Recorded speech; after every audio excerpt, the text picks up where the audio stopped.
4 Monks ने 2 सप्ताह तक बिना कुछ बोले चुपचाप ध्यान करने का निश्चय किया।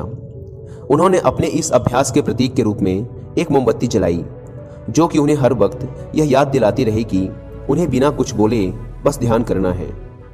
इसके बाद उन मॉन्क्स ने ध्यान करना शुरू किया। पहले दिन की रात होते होते मोमबत्ती टिमटिमाई और फिर बुझ गई। यह देखते ही पहले मॉन्क ने कहा, अरे नहीं, यह मोमबत्ती तो बुझ गई। दूसरे मॉन्क ने कहा, हमें बात नहीं करनी चाहिए, हमने कुछ भी ना बोलने की कसम खाई थी।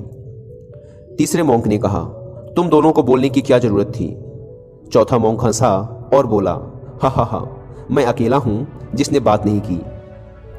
दोस्तों, उन सभी के बोलने के अपने अलग अलग कारण थे, लेकिन चारों में से प्रत्येक ने बिना कुछ सोचे तुरंत ही अपने विचार रख दिए।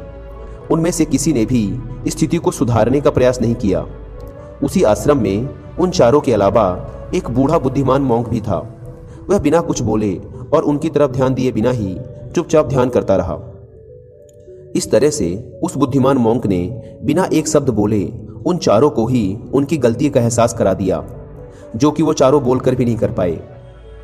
बिना सोचे समझे और जरूरत से अधिक बोलने पर हमें खुद ही लोगों के सामने शर्मिंदा होना पड़ता है। एक समझदार व्यक्ति कभी भी बिना मांगे किसी को सलाह नहीं देता, क्योंकि वह जानता है कि बिना मांगे दी गई सलाह का कोई मतलब नहीं होता और ना ही सामने वाला उस सलाह को मानता है। लेकिन आजकल लोगों ने अपनी प्रॉब्लम बताई नहीं कि हम उन्हें सॉल्यूशन देना शुरू कर देते हैं, जबकि 99% केसेस में जब लोग हमसे अपनी प्रॉब्लम शेयर कर रहे होते हैं तो वो हमसे कोई सॉल्यूशन नहीं सुनना चाहते, बल्कि वो तो सिर्फ ये चाहते हैं कि हम उनकी बातों को ध्यान से सुन लें, और इससे उन्हें कुछ समय के लिए शांति महसूस होती है। क्योंकि हम उन्हें जो सलाह देंगे ये उन्हें भी पता है। हर इंसान को पता होता है कि क्या सही है और क्या गलत है। इसलिए जब अगली बार हमसे कोई अपनी प्रॉब्लम शेयर करे तो हम बस उसकी बातों को ध्यान से सुने, उसे सलाह देना ना शुरू कर दें जब तक कि उसने मांगी ना हो। क्योंकि सामने वाला इंसान बस हमसे इतना ही चाहता है कि हम उसकी बातों को ध्यान से सुने और समझें। ये बात तो आप लोगों ने भी सुनी होगी, हम जितना कम बोलते हैं उतने ही समझदार होते जाते हैं, और इसका उल्टा भी उतना ही सही है।